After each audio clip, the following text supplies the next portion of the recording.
right, here we go, live to the world. Hopefully we're starting to get out there live as we speak. It looks like the data is running through these internet-y pipelines, and we will be ready to go in just a moment. I'm going to double check, and we are indeed live. I see ourselves. There we go. We've been live for 8 seconds, 10 seconds. All right. So cool. So today we're going to have a little bit of a serious discussion. We'll try to make it as silly as we possibly can because a lot of it is kind of silly, but we're going to be talking about YouTube being fined $175 million and what that means to you and how you can avoid being fined $42,500 for doing pretty much nothing at all. And so that's what we're going to discuss today, and hopefully this will help a few people and get some people, keep people from getting into troubles, which we never want to see happen. So with that, Steve, are you ready? Ready to rumble? Ready to rumble. All right. And if that's the case, then here we go. In 5. Ready? Ready? Ready? Yeah. 5. Yeah, I'm ready. 4, 3, 2. On today's episode of Video Marketing Madness, we're going to discuss how Facebook was fined $175 million. What? And how you can avoid from being fined yourself. Yeah. And today's episode is made possible by our good friends at Thumbnail Blaster. That's right, Thumbnail Blaster, the easy way to create massive, amazing, beautiful thumbnails for your YouTube channel. And the best part is they've got all the templates built in already, plus you can make custom templates. And all you have to do is choose your video, choose the thumbnail, make a little customization, hit a button, and it's going to automatically post that into your video on YouTube. You don't even have to open up YouTube in order to do this. I've done this with thousands of videos already, and we'll probably be doing many, many, many, many, many more over the next year. So I got a question. What is, in the recommended videos, what does YouTube say is a big factor towards getting recommended? Well, it's funny you ask that, Steve. Believe it or not, YouTube themselves, usually pretty tight-lipped on certain things like how they do their rankings and their preferred videos and all of that kind of stuff. They came out and they said it straight up that when they're choosing the videos that they recommend, they do it based off of two things, your title and your thumbnail. If your thumbnail doesn't grab attention and your title doesn't grab attention, you're not going to be recommended by YouTube. So you need to make sure you do that. And you can do that very easily with Thumbnail Blaster. Even if you have no art experience whatsoever, you can make amazing thumbnails in seconds. And again, all done automatically. You don't have to go to YouTube or anything. You do it right inside the program and post it directly to your video on YouTube without ever even going to YouTube. So if you want to check it out, then head on over to raythevideoguy.com/Thumbnail Blaster, all one word, Thumbnail Blaster, and you'll be able to not only pick up Thumbnail Blaster, but we got a lot of extra goodies for you that you can get by heading over there too. And so with that, Steve, let's hit something that's a real goodie, and that is the Ray the Video Guy theme song. Here we go. Hit it, Ray. He's Ray the Video Guy, yeah, Ray the Video Guy. His skill is where it's at, even if he's a little fat. He's filled with video expertise and has so much knowledge that you need.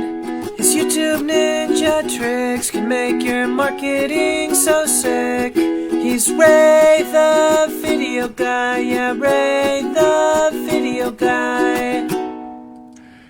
And it's the radio show about video marketing madness with Ray the Video Guy, and I'm Steve Sleeper. Homepage, govmm.com, where you can subscribe to all the podcatchers and get social with us. Yes, you can. Love it. And It of course, very, very good. if you're going to do that, we could sure use some great 5-star reviews. So head on over to your favorite podcast catcher and give us a 5-star review. Apple Podcasts, one of the best places to do that. And we could sure use it, and we would sure appreciate it. We sure would. Get out there and do it. And don't call me Shirley. That's right. Surely you can do it. Don't call me Shirley. All Don't right, call me Steve. Shirley. So today we've got kind of we should have I should have thought of this. We should have had like a breaking news alarm, warning sort of thing, maybe a test of the emergency broadcast system sound for this particular episode because I was trying to make noises on my tablet, but it didn't work. Too late. Yeah, but that's because YouTube just got fined $175 million.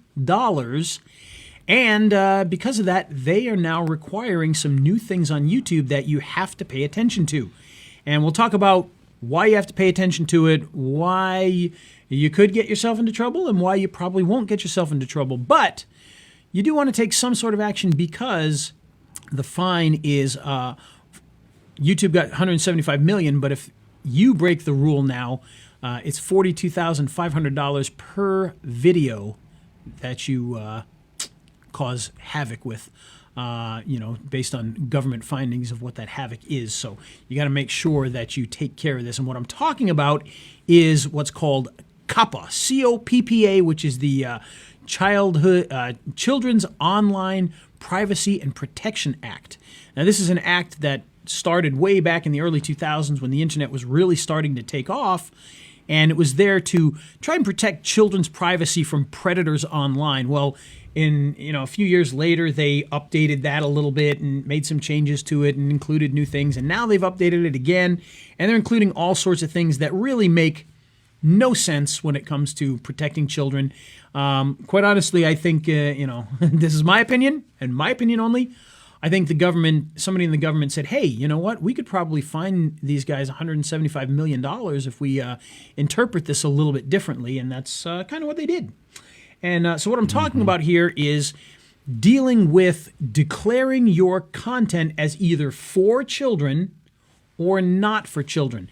And this can be kind of confusing at first because when we think of that, immediately people start thinking, oh, it's adult-themed content that they're trying to protect from children. And that is not the case at all. This has nothing to do with protecting children from seeing, videos where people are swearing and things like that. It has nothing to do with that. What this has to do with is advertising and how data is collected when you're doing advertising. So when you run ads on YouTube, on Google, on Facebook, you gather data on people so that you can target your ads. So for instance, you may want to run your ad to people that are over the age of 45, make over $100,000 a year, are male, and like Ford Mustangs. So that might be your targeting, okay? So in order to target to that audience, you have to gather that data of who fits that category. And the problem is that when children are on YouTube and you're gathering data based off of what they're doing online, the government is now saying that you're invading a child's privacy and they need to protect those children from that. Now, how is gathering data over, what videos they watched hurting their privacy or, making them unsafe? I don't understand. It doesn't make any sense. But that's the law. That's what they're doing. And people are trying to fight this law right now, by the way. They're trying to make changes to it. And there's a period from now until sometime in December, I believe, where you can make your voice known and heard about this. But right now, come January 1st, you need to make every video on every channel compliant with this law, or you could potentially face a fine of $42,500 per video. And Steve, what do you think about all of that?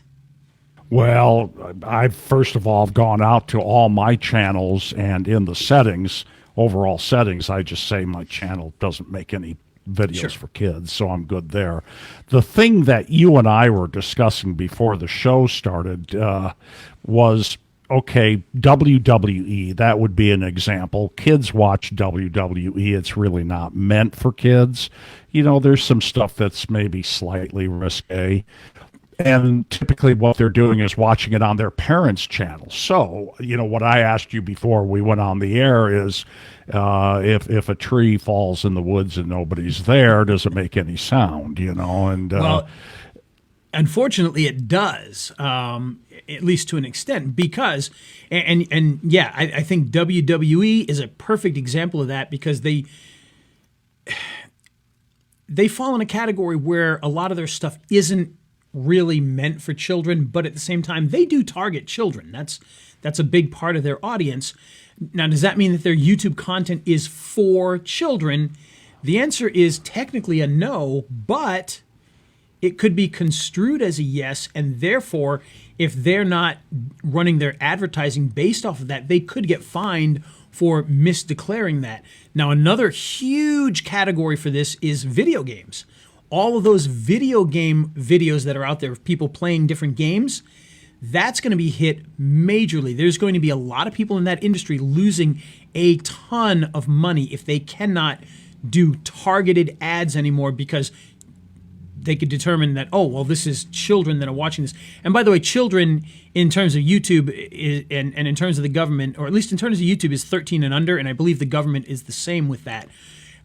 Technically speaking, anybody under 13 is not supposed to have a YouTube account, at least not a regular account. They do have YouTube Kids now for children, so children can have an account that is protected all the time.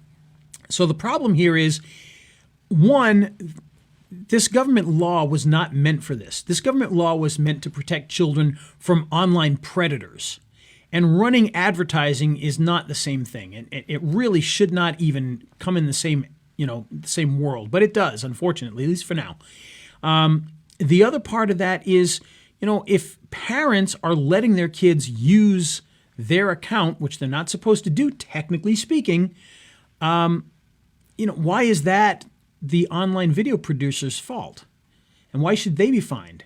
And why should anybody be fined, first of all, for it? But, why should they be fined for this? There's YouTube for Kids to make sure that doesn't happen. And YouTube clearly states that, if you're under 13, you're not supposed to have an account. So if people are doing this, it's more the parents' fault for letting them do it than it is the video creators. So it doesn't make a whole lot of sense that they're going after these people. Well, and let's say that the video, it's a channel that has set their channel settings for, I don't make videos for kids. Kids go on their parents' account and watch it anyhow.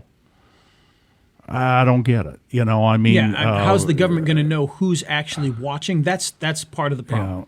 Yeah. So it really doesn't make a whole lot of sense. But I could really see them going to these video game producers or the WWE or, some of these other things that are borderline and saying, well, you declared that this video of X isn't for children, yet it seems like the majority of your audience is children, therefore you're breaking the law, therefore there's a $42,000 fine per video. And that's where I see there's no real clear definition of what that is. And if I declare that it's not for children and children watch it, then they can just say, well, you should have said it was for children, and so therefore we can fine you. And I'm sorry, but there's not much that a producer can really do. And this is really going to hurt people, because the way that these channels make money is through advertising. And the way they do advertising is by targeting. Okay, males 25 to 50 that are looking for a new car, things like that. And if they can't target that way anymore, then they're going to lose money. They'll still be able to run ads. Don't get me wrong. These video game people, the WWE, whatever, they can run ads, but they're going to be contextual ads. And that's going to be more like television, where you're going to say, well, we're just going to run this general ad here and hope for the best, versus really knowing your audience and being able to follow and target that audience. So it's a big issue, and it could cost people a lot of money for something that really doesn't do what it says it's going to do, and is just, for the most part, abject foolishness, really. It doesn't make any sense. It never was meant for this purpose when it was enacted. It was meant to empower parents, and that's not what this does now. This does the opposite of that. It actually, disempowers people, and it's just wrong. It's not a good law, and hopefully in this period where they're discussing this, these politicians will kind of, understand and fix this. I have my doubts, but I can certainly hope that would be the case, because it doesn't make any sense at the end of the day that they can do this to the creators. The creators are not doing anything wrong by running ads. YouTube is not doing anything wrong by running ads. Parents aren't even doing anything wrong by allowing kids to use YouTube on their phones or on their tablets. You got to monitor what your kids are watching, but at the same time, who's the government to restrict that? The power of COPPA was literally supposed to be, if a predator is online trying to connect with a child, it protects that child from that predator. And seeing an ad about toys or what have you is not, that's not a predatory situation. So it doesn't make any sense. And hopefully it gets changed and fixed. But I do have my doubts. Now, that being said, go ahead, Steve. Well, You look okay, perplexed. so I could see them saying you can't target a demographic 13 and under, but are you can't. saying... By the way, you can't do that now. You can't do that now, okay. But are you saying then all demographic targeting could go away as it relates to Google Ads on YouTube? If you have content that is geared towards children, yes. I see, okay. And if they decide that your content targets children. So again, WWE may not be trying to target children, but they get a lot of children watching it, so they fall into that gray ground. People doing video game stuff, same thing, falls into that gray area where they could say, well, you said this is for adults, and maybe you didn't specifically make it for children. Lots of children are watching it, though, and you're running ads to them and following them, so $42,000, please. And that's going to put, who can afford to take a hit like that? Not many people. Most of the people that are doing YouTube channels are not multi-million-dollar or billion-dollar companies. They are, guys just doing it for the heck of it sometimes, especially in the video game industry. Some of them, most of them are probably not making any money doing it. Some of them are making a lot of money, but most of them are probably making a little bit of money here and there, and a lot of them probably not making much of anything. And so to find these people, it doesn't make any sense whatsoever. It's just a absolute madness. But as with all things like that, we still have to comply and do our part anyway, at least in the time being. And the way that we do that is we have to go in and we need to declare our content as either for children or not for children. And again, just to clarify what that means, when we say for children, in other words, that means content that is specifically made for children versus content that is made for non-children. Again, it doesn't have anything to do with, R-rated content being for adults only. That's not what this means. This deals with only if the content is specifically made for children or not. Okay, and the way that you do that is you're going to have to do it in one of three ways. There's three ways that you can set this up and make sure. And by the way, just to clarify, if you do nothing, YouTube will decide for you. Okay, they will choose this is either for children or not for children on all your stuff. And they can't look at every video and decide this, so they will make a general statement of, okay, this is clearly a channel that's not for children, so everything on here is not for children. There's a problem with that. If you have, if you've got mixed content and a couple of your videos are for children, and you don't do anything, and YouTube comes in and makes this change and goes, oh yeah, this channel is mostly not for children, because they are the ones who are responsible in the end to make sure that everything is compliant. So they're going to make sure that it is, and they're going to declare your content as one or the other. Now, if they go and they say, oh yeah, this is content not for children, but you've got 3 videos in there that are targeted towards children, and they by default are now saying they're not targeted for children, you could get those fines. And that'd be $42,000 times 3. So you got to go in and you got to make sure you do this. Now, if you're not running ads on your videos, you're probably okay, but you still have to do this. They're requiring that everybody do this. And the thing is you might say, well, I don't run ads on and I'm not talking about you running YouTube ads. I'm talking about ads that run on your content. So you have your content monetized, okay? So you may say, well, I don't monetize my videos. However, what happens if YouTube finds one of your videos and goes, oh, you know what? This is a song that belongs to, Billy Joel or somebody. This is one of his tunes in the background there. So they're going to turn on monetization, and that money is going to go to Billy Joel. If they do that and your content is miscategorized, that's when you could then get another fine. So even though you might say, well, I don't run ads on my videos, so therefore it doesn't matter, it still could potentially matter. And again, you would be out of compliance by not doing it. So you really need to get in there and make sure you do that. And again, there are 3 ways to do it, and we're going to talk about those 3 ways right now. So the first way that you can do this is at the channel level. So if all of your content is clearly not for children, I don't think I have any channel where anything is geared towards children. Everything is geared towards business, adults. It's just not children's content. So what I could do is I can go into the back end of YouTube, into the YouTube studio, and you go to your settings area, and you go to advanced, and inside that area you just kind of scroll down, and there's a little pop-up nowadays in the new version of it, and right at the bottom there, it's going to have a couple of radio buttons, and you're going to have 3 options there. The first one's going to say that, yes, this content is geared towards children. It's going to say, no, this content is not geared towards children. Or it's going to give you the option of choosing that your channel is a mix of multiple things. And so that way, if you hit that mix button, then that means you can go in and you can choose the ones that are children's content and say that's for children, and the ones that aren't and say that they're not.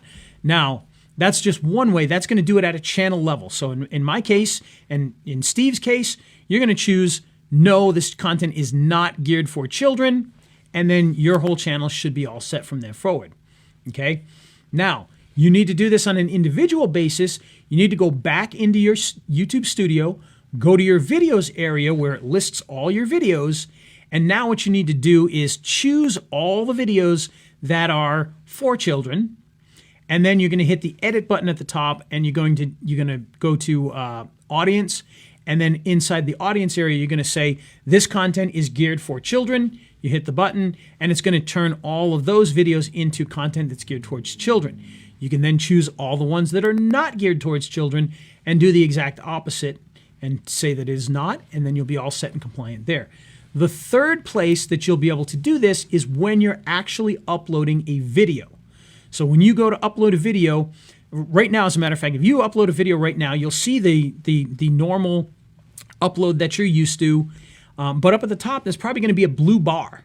And that blue bar is going to say, hey, you need to declare your content is either for kids or not for kids. So you need to use the new uploader, which, by the way, is still in beta. So it's kind of funny that they're requiring this while this is still in beta. But you're going to click that button. It's going to give you the new version of the video upload system, which looks a little bit different than before. Same stuff in there. It's just laid out a little bit differently. It's in a pop-up, and now what you can do in there is you're going to put in your title and your description and your tags just like you normally would. And this is where it gets kind of confusing because you're in a little pop-up, and there's 3 steps. So you got the first step, which is to put in your information, and then the next one is your advanced stuff, and then finally the publish. And what you don't notice on that first one is that you can actually scroll down, and hidden. Why it's hidden when they're trying to tell you to do this is beyond me, but you see the big pop-up, and it doesn't look like you can scroll up or down, but you can. You can scroll down. When you scroll down, underneath your description and your title and your thumbnail is going to be an area that says, is this content for children or is it not for children? And again, you choose right there, and then you hit next, fill in all your other information, hit next, and then publish your video just like you normally would. But why they hide that when they're trying to make you do it, I don't know. Because even when I first started messing with it, I'm like, where the heck is that? And then, oh, I see you can scroll in here, and it's down at the bottom.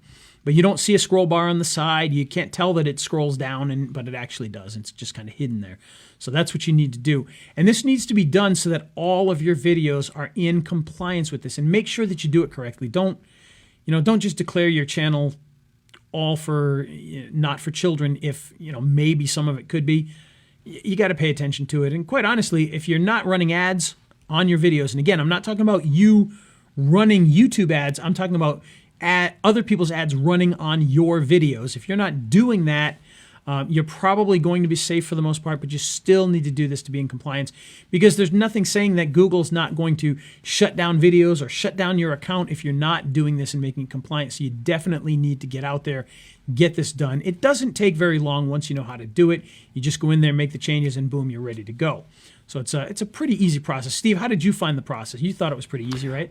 Yeah, I thought it was pretty easy. A couple of interesting things. I've got a number of different channels, and when I'm doing Google My Business listing optimization, I will create a video for each market. So the main market, Jackson, Mississippi, and then all the secondary markets like Flowood and Madison and that type of thing. And I make different videos for each one, but it's spun copy. You know, I do a new voice track and I put in different slides and stuff. But just to be careful, I spread them out all over different channels. Now, Monday, maybe it was Tuesday, I think it was Monday, I uploaded one and there was nothing about COPPA on there. And then I uploaded the second video and there was COPPA. And so I was right in the middle of that whole thing. I actually got to see the first time it came up, probably within a few minutes. And then, and this is kind of off track, but then in that beta version of the upload, things were in different places on different times that I uploaded, so they were messing with that too. So yeah, and they probably will. They're notorious for that. They do it all the time. They start with one thing and then they change it, and change it 15 times. And I had to hunt down the tags like 3 times. Oh, yeah. Now where are the tags? How do I put tags in here? But I like the new interface, by the way, the new Creator Studio. I think it's streamlined. It's a lot better. I do. I've got a couple of issues with it that really bug me, and now that we've kind of talked about that, we can go in this different direction with some of the changes. The thing that bugs me is I don't like. You can't really do like the multiple uploads like you used to do at the same time. And the other thing too is you've got your boxes on there, so you put your description in the box. And you write it in. In the old version, you had that little size thing, so I could take that box and make it nice and long and see the entire thing. You can't do that anymore. So you can only see just that little bit of your description at one time, and it drives me crazy. I absolutely hate that. If it had that draggable box again, then I would be perfectly fine with it. But because it doesn't, it hinders being able to see everything that you're putting in there and looking at it as a whole. It's kind of a pain in the neck. So there's a couple of things, and hopefully they'll fix those things. I've reported them 800 times. Yeah. So hopefully they've got the point. As have I. The Creator Studio Classic, last time I looked, is still an option, but that's going to go away pretty soon. Yeah.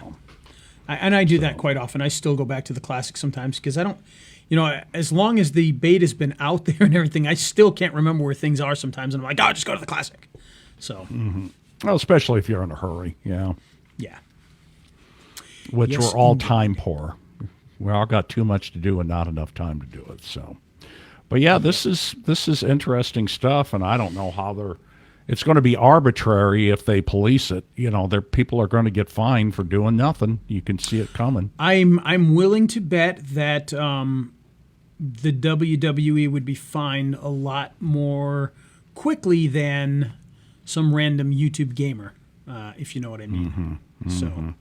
And I would not doubt if there will be a lot of law firms that will be scouring for this type of thing so that they could get a piece of the action there somehow as well. Yeah, so, you'll probably start seeing the ads on YouTube and YouTube television and.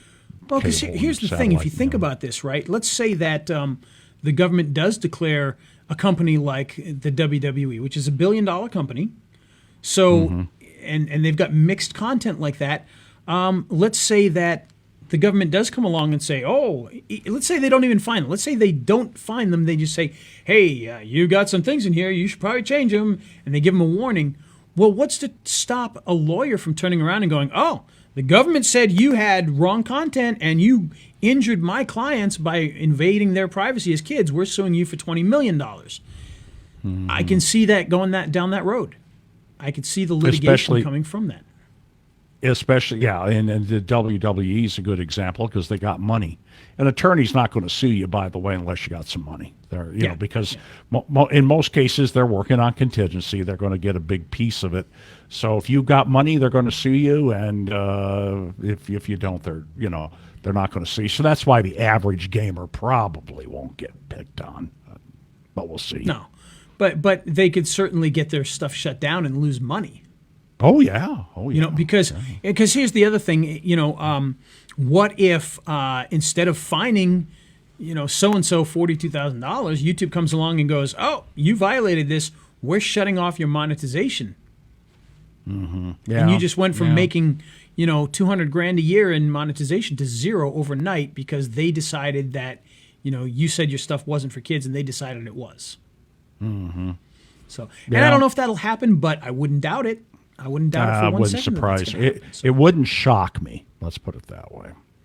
Yeah, so you bring up a good point. I didn't think about that. Just a lot of opportunity for abuse on this, and a lot of opportunity for people to get kind of screwed over. Now, in our industry, probably not a big deal. I don't foresee anybody in our industry getting into many different types of troubles because we're doing content that is definitely not geared towards children. My thumbnail blaster video does have a silly superhero. Maybe they could turn around and say that that's meant for children. But I'm not running ads on it, so I don't think that would be an issue either. But you never know. You never know. So no, that's it's something to keep in mind. Well, I landed a urgent care clinic in Orange County. Nice. And some of the when I use Content Samurai for my videos. It makes it real easy. And some of the clips that popped up were sick kids. And now that I think about it, maybe I shouldn't have used that. But Well, that's a different thing. And well, I mean, I guess it depends. And I don't think I need to worry. But but I was thinking of this the other day, which I just thought of in my head again is we had one client who is a lawyer and he's got a couple of ads that are like kids safety for Halloween, and it has his children in there, and it's a cartoony childish thing about how to be safe when you go out trick-or-treating. Mm-hmm. Yeah. Should that be marked as content geared towards kids? Probably. Yeah. But would he necessarily think, oh, I've got content geared towards kids? Probably not. He's probably going to do the whole channel as being not for kids. But those couple of little videos, that one video for the Halloween one is definitely geared towards kids. Maybe geared towards kids and parents, but it's definitely geared towards kids. So could he run into issues? Now, he's not monetized. He's not monetizing anything, so maybe it wouldn't matter. But point being is that is mixed content there, and you got to be careful of those things. And he probably wouldn't think of it. Did it a couple of years ago, and it's in there, and who would think of that? So. Yeah, and the fact that he's not monetized, I'm not monetized. You're probably not putting a target on your back, I would think, but you never know. Well, I guess technically, you really can't be breaking the law if you're not running ads at all. I wouldn't think, unless, and this is the part that and maybe we need to get. There's a lawyer on YouTube who's been doing a lot of talk about this here, because there's another part of this that might be a little unclear, and this is something that I'd need to find out. And I'm not trying to say that this is the case or whatever, but if you're not monetizing but your content is for kids, that data is probably being gathered for ads that are run elsewhere. So could you be held responsible for not saying that it is for kids and shutting off? Because maybe it's, maybe saying, hey, this is content geared towards kids, even if you're not running ads, maybe it stops the data collection. So that's something that I think needs to be clarified, because I'm not sure on that. So take that with a grain of salt. That's me throwing out an idea there where they could come back and go, well, you're not running ads, but you didn't declare this was for kids. Kids are watching it. The data is being collected and ads are being run elsewhere, and you're a part of that. Mm-hmm. So, and I don't know if that's the case or not, but it's certainly something to think about and something to be careful of. So, we may have to reach out and ask about that and see if we can get an answer for that. So. Yeah. You bring up some good points there. Whew. Yeah, all right, enough of this political nonsense. Heavy stuff for a Friday. It is heavy stuff for us. So we tried to have a little fun with it, but yeah. Trying to wrap my puny brain around it.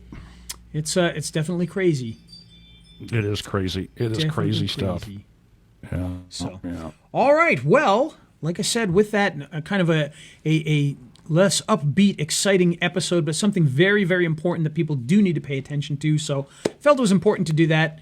A little more serious than normal, but hey, what are you going to do, right? Got to do it. Right. We got to cover it. People need to know about it. If you're the people need. That is all the people need to know. Need to know. Yes. That is all the people need to know. Indeed. All right. So with that, let's get out of here before we lose our complete minds on all of this stuff. So That's right. That's right. another episode in the can. Hopefully what you learned today is going to help you to be compliant, save you $42,000 in fines from the government that's out treasure hunting at the moment. So you got to be careful with that. And we hope this will help you out a little bit. If you got questions about it, feel free to post them down below or post them wherever you see this video. I'm not a lawyer. I can't really give the real answers, but we can certainly use what you ask as a way to find out some of the answers and see what we can do about all this. And again, government stepping on our toes again. Well, hopefully Wild, next wacky week we'll stuff. have something a little more exciting to talk about and a little less serious. So anyway. But I'm All glad right. you covered this. Me too. I am as well. Okay. And Hit it. to put a little bit more fun into this, today's episode was made possible by our good friends at Thumbnail Blaster, the AI-enabled thumbnail creation system that allows you to make thumbnails for all your videos quickly and easily, professionally, and even if you don't have any artistic skills. All you do is go in, set your channel up, choose the video you want a thumbnail for, choose a template, modify the template, hit go, and boom! Your video now has a professional thumbnail that will show up on YouTube automatically so that people can see what your video is about. Thumbnails are one of the best ways to improve the click-throughs on your videos. When people search, they see a nice thumbnail, they click on it. When YouTube evaluates videos and decides what they recommend, they want to see a good thumbnail and a good name for that video. So you got a title. That's the word I was looking for.